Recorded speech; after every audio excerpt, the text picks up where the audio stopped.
Vaccine medico science centre से आज human parasitology का एक इम्पोर्टेंट टॉपिक्स प्लाज्मोडियम इसको डील कर रहे हैं। प्लाज्मोडियम एक यूनिसेलुलर प्रोटोजोआ है जिसके बॉडी में इंटर करने के कारण एक फीवर होती है, उसको बोलते हैं लोग मलेरिया फीवर। तो हम लोग इसके बारे में थोड़ा सा समझ लें कि ये होता कैसे है। सबसे पहली बात है कि ये स्पोरोजोआ क्लास का होता है।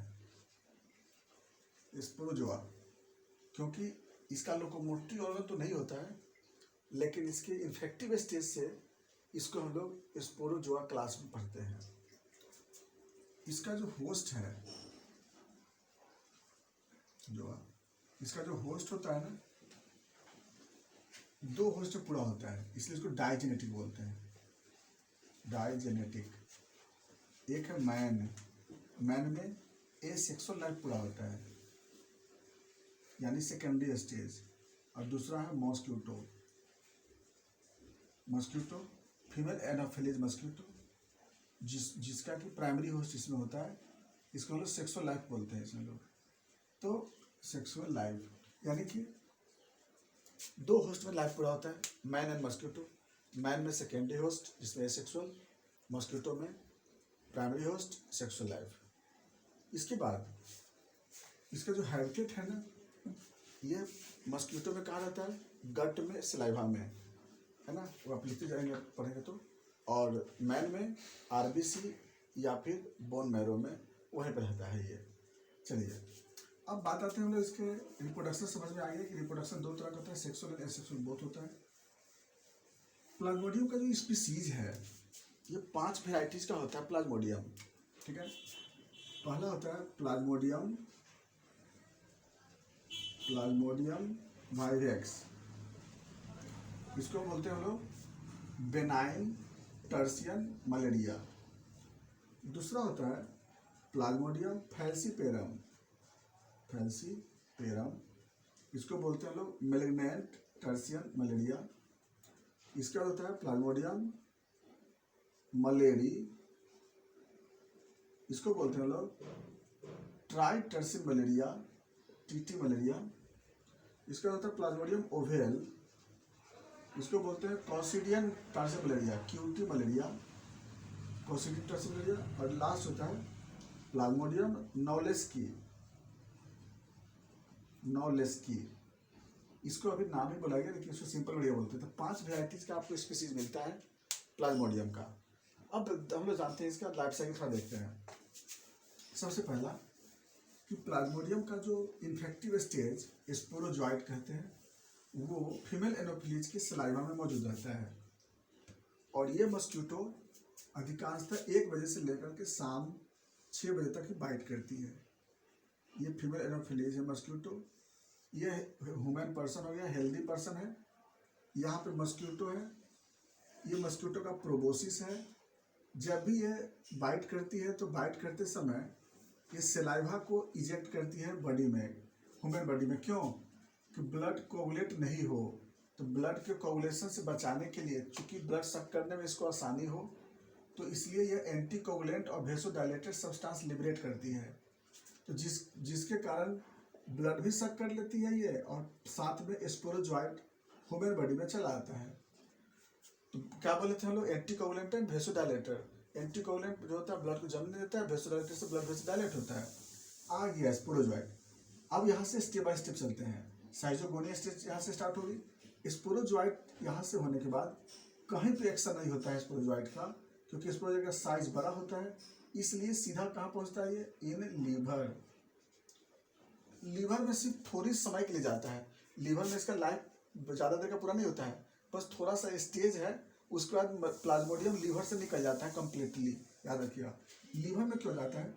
लीवर का सेल है ये, और लीवर के सेल में जाता है ये स्पोरोजॉइट, और इंटर करने के बाद यहीं पर ये ग्लाइकोजन को यूज करके मल्टीप्लाई करता है, और मल्टीप्लाई करने के बाद अपना स्टेज भी चेंज करता है, जिसको बोलते हैं क्रिप्टोमेरोजॉइट। और यहाँ पर क्या होता है? लीवर सेल के से ब्रस्ट कर करके और क्रिप्टोमेरोजॉइट बाहर निकल जाता है। यहाँ पे याद रखना होगा कि प्लाज्मोडियम फैलसिपेरम में टोटल स्मॉल क्रिप्टोमेरोजॉइट बनता है, और बाकी जो प्लाज्मोडियम वाइवेक्स चाहे मलेरिया ओवेल में, इसमें दो तरह का क्रिप्टोमेरोजॉइट बनता है। एक बनता है मैक्रो जो कि बड़ा साइज का, एक बनता है माइक्रो। माइक्रो वाला आपको अटैक करेगा आरबीसी पे, और यहाँ जो क्रिप्टोमेरोजॉइट जो बनता है ना, ये भी अटैक करेगा किस पे, आरबीसी पे अटैक करता है क्रिप्टोमेरोजॉइट। और जो मैक्रो वाला है ना, वो फिर से रह जाता है लिवर सेल्स में, वहाँ पर फिर से अपने साइज को घटाने के लिए। तो यहाँ से जो पहला स्टेज जो पूरा हुआ है, इसको बोलते हैं प्री इरिथ्रोसाइटिक स्टेज। और दोबारा जो मैक्रो मैक्रो जो फॉर्म होता है, वो फिर से लिवर सेल में जो रह जाता है, इसको बोलते हैं एक्सो इरिथ्रोसाइटिक स्टेज। तो प्री इरिथ्रोसाइटिक स्टेज, एक्सो इरिथ्रोसाइटिक स्टेज। प्लाज्मोडियम फैलसिपेरम में एक्सो इरिथ्रोसाइटिक स्टेज नहीं होता है, क्योंकि सभी का सभी स्मॉल क्रिप्टोमेरोजॉइट बनता है। चलिए, इसके बाद आरबीसी पे अटैक कौन कौन करेगा, क्रिप्टोमेरोजॉइट, माइक्रो क्रिप्टोमेरोजॉइट और माइक्रो मेटा क्रिप्टोमेरोजॉइट, है ना। माइक्रो मेटा क्रिप्टोमेरोजॉइट सब किस पे अटैक करेगा, आरबीसी पे। आरबीसी पे क्या करेगा आप सुनिएगा आगे कहानी। तो अब क्या होगा ये कि ये जो क्रिप्टोमेरोजॉइट, माइक्रो मेटा क्रिप्टोमेरोजॉइट, ये सभी क्या करेगा, आरबीसी पे अटैक करेगी। आरबीसी में जाने के बाद ये सबसे पहले वहाँ पर फ्लूइड वैक्यूल बनाता है, जिसके कारण ये रिंग स्टेज जैसा बन जाता है। अंदर में हीमोग्लोबिन को फीड करेगा। रिंग स्टेज के बाद यहाँ पर फिर क्या हो जाएगा, यहाँ पर अमीबॉइड स्टेज बन जाएगी। यहाँ पर अमीबॉइड स्टेज के बाद फिर क्या होगा, यहाँ पर डॉट स्टेज बनेगा। यहाँ पर छोटा छोटा छोटा डॉट स्टेज बनता है। डॉट स्टेज के बाद फिर क्या बनेगा, फिर मेरोजॉइट स्टेज बनेगी। और मेरोजॉइट स्टेज में क्या होता है कि आरबीसी ब्रस्ट कर जाता है, और ये मेरोजॉइट बाहर निकल जाता है, और जो हीमोग्लोबिन था ना, वो हीमोजॉइन में चेंज कर जाता है। हीमोजॉइन को बोलते हैं मलेरियल पिगमेंट कहते हैं। और ये जो मेरोजॉइट होता है ना, ये फिर क्या होगा, आरबीसी पे अटैक करेगा, दूसरे आरबीसी पे अटैक करेगा, सेकंड आरबीसी पे अटैक करेगा। चलिए, तो इस तरह से ये इस साइकिल को क्या बोलते हैं, एरिथ्रोसाइटिक स्टेज बोलते हैं। अब इसके बाद फिर क्या होता है कि इसमें जो मेरोजॉइट बनेगा ना, ये मेरोजॉइट जो निकला यहाँ से, उसके बाद फीवर होता है इसमें से मेरोजॉइट अटैक करेगा आरबीसी पे। आरबीसी पे अटैक करने के बाद क्या होगा कि अगर वह आरबीसी अगर आरई सिस्टम में चला गया, इन आरई सिस्टम, तो वहाँ पर क्या बन जाएगा, गैमेटोसाइट स्टेज बन जाएगी। गैमेटोसाइट, लेकिन पूरा कंप्लीट नहीं बनता है, उसमें इनकम्प्लीट गैमेटोसाइट बनता है। एक बड़ा सा सेल मैक्रो गैमेटोसाइट, एक माइक्रो गैमेटोसाइट बनता है। इस तरह से बन करके आरई सिस्टम में से फिर बाहर निकल जाता है ये। और कुछ जो मेरोजॉइट है, तो वो फिर आरबीसी के अंदर ब्रेक करते रहेगा वो। तो मेरोजॉइट बनते जाएगा, आरबीसी को ब्रेक करते जाएगा, मेरोजॉइट बनते जाएगा, ब्रेक करते जाएगा। और कुछ मेरोजॉइट आरई सिस्टम में जाएगा, क्या बनेगा, गैमेटोसाइट स्टेज बनेगा। और इसके बाद इनकम्प्लीट, बट इसको क्या बोलते हैं, इनकम्प्लीट गैमेटोसाइट। और इसके बाद ये क्या होगा, फिर यहाँ से निकल के कहाँ चला जाता है, ब्लड सर्कुलेशन में आ जाता है। अब ब्लड सर्कुलेशन में क्या होता है ना कि पार्शियल गैमेटोसाइट बोलते हैं इसको, partial gametocyte. Partial gametocyte stage, merozoite stage, cryptomerozoite stage, ये सब स्टेज क्या होगा ना कि ब्लड में मूव करते रहेगा। उसी समय अगर कोई हेल्दी मस्कीटो अगर बाइट किया, सपोज दैट अब हेल्दी मस्कीटो बाइट हुई है, तो इसमें क्या हो जाएगा ना कि जो पार्शियल गैमेटोसाइट है ना, वो कहाँ चला जाएगा, मस्कीटो में आ जाएगी। मस्कीटो में आने के बाद क्या होगा, यहाँ के लाभ तो इधर बता रहे हैं आपको कि यहाँ से जो आता है जब पार्शियल गैमेटोसाइट, तो इसमें एक मैक्रो गैमेट होता है, एक माइक्रो गैमेट होती है। तो मैक्रो गैमेट जो होता है ना, मैक्रो ये बनाता है क्या, फीमेल पोलर बॉडी फॉर्मेशन करेगा। और जो माइक्रो गैमेट होता है ना, ये माइक्रो गैमेट ये बनाएगा आपको एक्स फ्लैजिलेशन, फ्लैजिलेशन, ठीक है। तो एक बनेगा पोलर बॉडी बना, एक जो पोलर बॉडी बनेगा वो क्या बनेगा, फीमेल गैमेट। जो फ्लैजिलेशन बनेगा वो क्या बनेगा, मेल गैमेट। दोनों क्या होगा, आपस में फ्यूज करेगा। ध्यान दीजिएगा, दोनों फ्यूज करेगा। फुल इसी को हम लोग बोलते हैं क्या, सेक्सुअल रिप्रोडक्शन। ये कहाँ पे हो रही है, मस्कीटो के गट में हो रही है। यहाँ पर क्या बनेगा, मैक्रो एंड माइक्रो दोनों मिलकर क्या बनेगा, यहाँ पे मैक्रो बना, क्या बना, पोलर बॉडी बना, और माइक्रो क्या बन गया, यहाँ पे फ्लैजिलेशन। दोनों क्या किया, फ्यूज किया। फ्यूज करने से क्या बन जाएगी, जाइगोट बन जाएगी। जाइगोट के बाद फिर क्या बनेगा, ऊकाइनेट बन जाएगा। ऊकाइनेट के बाद क्या बनेगा, ऊसिस्ट बनेगी। ऊसिस्ट बनते ही क्या होगा कि मस्कीटो का जो ये गट था ना, गट को पेनिट्रेट करके चलावेगा इस यहाँ पे बाहर, गट के बाहर। यहाँ पर क्या प्रोड्यूस करेगा, स्पोरोब्लास्ट। फिर क्या बनेगा, स्पोरोसिस्ट बनेगा, और फिर बन जाएगा स्पोरोजॉइट। और स्पोरोजॉइट बन के कहाँ पर तैयार हो जाएगी, सिलावा में मौजूद हो जाएगी। इस तरह से क्या हो जाएगी कि फिर मस्कीटो या फिर किसी हेल्दी पर्सन को बाइट करेगा, और उसमें फिर जाकर के लाइफ साइकिल पूरा करेगा। तो इस तरह से क्या है कि प्लाज्मोडियम का एक नॉर्मल लाइफ साइकिल पूरा होता है। ये आइए हम देखते हैं इसका पैथोजेनिसिटी। पैथोजेनिसिटी में क्या करता है, इसमें आपको समझ में आपको आ रहा है कि ये एक काम करता क्या है कि आरबीसी को ब्रेक कर रहा है। दूसरा काम क्या करता है ये कि हीमोजॉइन लिबरेट कर रहा है। हीमोजॉइन लिबरेट करने से क्या हो जाएगी, उससे फीवर प्रोड्यूस होगी। उस फीवर को बोलते हैं क्लासिकल फीवर, मलेरियल फीवर बोलते हैं, है ना। तो इसका पैथोजेनिसिटी में क्या क्या मिलेगा आपको, सबसे पहला हो जाएगा इसमें फीवर। फीवर में आपको समझ में आ गया कि फीवर इसका क्लासिकल फीवर होता है, जिसमें आपको 3 स्टेज आता है। पहला होता है rigor rigor and chill stage है ना, ये 40 मिनट तक का होता है जनरली। दूसरा आता है आपको हीटिंग स्टेज, और उसका तीसरा होता है स्वेटिंग स्टेज। तो इस तरह से क्या होगा, आपको 3 तरह का आपको बनेगा, chilling stage, heating stage and sweating stage. ये तो आपको बनेगा क्लासिकल फीवर, इसलिए बोलते हैं उसको फीवर। एक तो ये कॉमन सिम्टम आ जाएगी फीवर।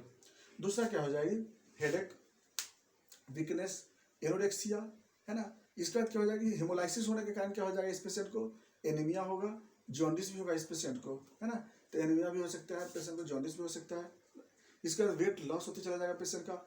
उसके बाद क्या होगा ना, कुछ स्पेसिफिक मलेरिया में, जैसे कि प्लाज्मोडियम फैल्सिपेरम, है ना।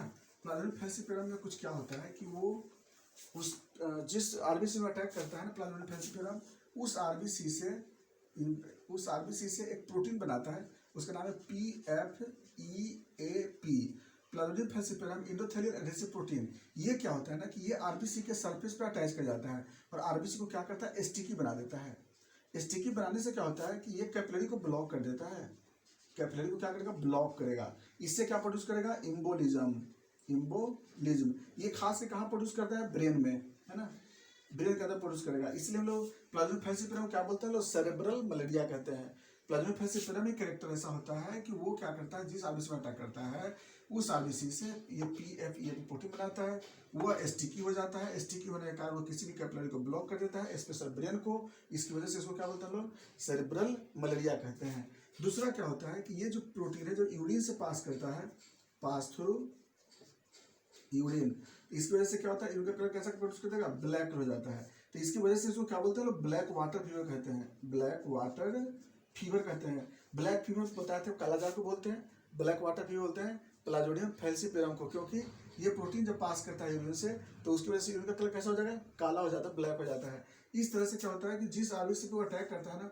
वह आरबीसी के अंदर से हीमोसिस्टीन बाहर लिबरेट होने लगता है, याद रखिएगा। तो हीमोसिस्टीन जो होता है वह स्पाइनल कॉर्ड को डैमेज करना स्टार्ट कर देता है, CNS को डैमेज करता है। इसलिए इसको हम लोग क्या बोलते हैं लोग, डेंजरस या एल्जिड मलेरिया या फिर मेलिग्नेंट टर्शियर मलेरिया, जो कि ये खतरनाक प्रोड्यूस करता है। तो प्लाज्मोडियम फैल्सिपेरम थोड़ा ज़्यादा डिजॉर्डर होता है, वो बोन मैरो को भी वो ये इनेक्टिव कर देता है, ये प्लास्टिक एनीमिया तक प्रोड्यूस कर सकता है, उसमें स्प्लीन का साइज इंक्रीज कर देता है, स्प्लीनोमेगाली प्रोड्यूस करता है। तो प्लाज्मोडियम फैल्सिपेरम थोड़ा सा ज़्यादा डेंजर होता है। आइए इसके बाद हम इसको पता कैसे लगाते हैं, इसलिए लैब डायग्नोसिस क्या है, लैब डायग्नोसिस के बोलते हैं लोग, पहला है MP टेस्ट, जिसमें लोग डायरेक्ट हम लोग क्या करते हैं, लोग पैरासाइट को देखते हैं, MP टेस्ट। इसमें क्या करते हैं लोग कि पेशेंट का हम लोग क्या लेते हैं, पेरिफेरल ब्लड स्मीयर एग्जामिनेशन बोलते हैं इसको। इसमें क्या करते हैं कि स्मीयर बनाते हैं, 2 तरह का स्मीयर बनाएंगे, एक बनाएंगे थिक स्मीयर बनाएंगे और एक बनाते हैं थिन स्मीयर, है ना। 2 तरह का स्मीयर बनाते हैं, थिन और थिक। इस स्मीयर पे क्या करते हैं लोग, इसको लिस्बन स्टेन से स्टेन करके और उसके बाद इसमें क्या खोजेंगे हम लोग, पैरासाइट को ढूंढते हैं। थिक स्मीयर को क्या करते हैं, पानी में डुबा देते हैं, पानी में डुबा करके फिर क्या करते हैं, क्योंकि उसे इसको थिक स्मीयर बनाने से क्या होता है कि हमें पैरासाइट अच्छा से दिखाई दे देता है। और थिन स्मीयर, इसमें हम लोग क्या देखेंगे, पैरासाइट को देखेंगे। जिस आरबीसी में रहेगा पैरासाइट, वो आरबीसी का कलर कैसा हो जाएगा, येलो दिखाई देगा आपको, है ना। आरबीसी का साइज बड़ा दिखाई देगा। आरबीसी के अंदर स्टेज मिलेंगे, कभी या तो यूरिन स्टेज, कभी अमीबॉइड स्टेज, कभी डॉट स्टेज, कभी गैमेटोसाइट स्टेज। ये सब आपको आरबीसी में ढूंढेंगे तो मिल जाएगी आपको। ये तो MP टेस्ट, उसमें आप लोग क्या लिख देते हैं, पॉजिटिव लिखते हैं। ये सबसे ऑथेंटिक टेस्ट होती है। इसके बाद आता है मलेरिया का rapid card test. Rapid card test में क्या करते हैं कि पेशेंट का सीरम को निकाल करके और उसको हम लोग कार्ड पे डाल देते हैं। कार्ड पे डालने के बाद से जैसे जानते हुए जिसमें जो लाइनिंग आ जाती है कंट्रोल टेस्ट में, तो उसको हम लोग क्या करते हैं, इस तरह से रैपिड कार्ड मिलेगा आपको। यहाँ पर S लिखा रहता है, S मतलब सैंपल होता है, और यहाँ पर TT मतलब क्या होता है, टेस्ट मतलब PV, एक तरफ रहेगा PF और एक तरफ रहेगा लिखा हुआ C मतलब कंट्रोल। इसमें क्या करते हैं, सीरम डालते हैं, यहाँ से कंट्रोल में लाइनिंग आ जाती है। लेकिन अगर इसमें लाइनिंग आ गया तो पॉजिटिव, नहीं आया तो निगेटिव। तो अगर PF में आ गया तो क्या करेंगे, प्लाज्मोडियम फैल्सिपेरम पॉजिटिव। P में आ गया तो क्या बोलेंगे, प्लाज्मोडियम वाइवेक्स पॉजिटिव। तो इस तरह से क्या होना कि रैपिड कार्ड से हम लोग पता लगा लेते हैं कि पेशेंट किस तरह से हो सकता है। इसके बाद हम लोग को सपोर्टिंग जांच के लिए हम लोग सीरम बिलीरुबिन करा के देख सकते हैं, प्लेटलेट काउंट करा के देख सकते हैं। इस तरह से हम लोग मलेरिया की जांच करके देख लेते हैं। इसके बाद हम लोग इसके जो मेडिसिन करते हैं, मेडिसिन में इसमें जो एलोपैथ मेडिसिन बहुत अच्छा है, लेरियागो DS या फिर रिसोचिन या फिर प्रीमाक्विन, निवाक्विन, ये सब दवा हम लोग चलाते हैं।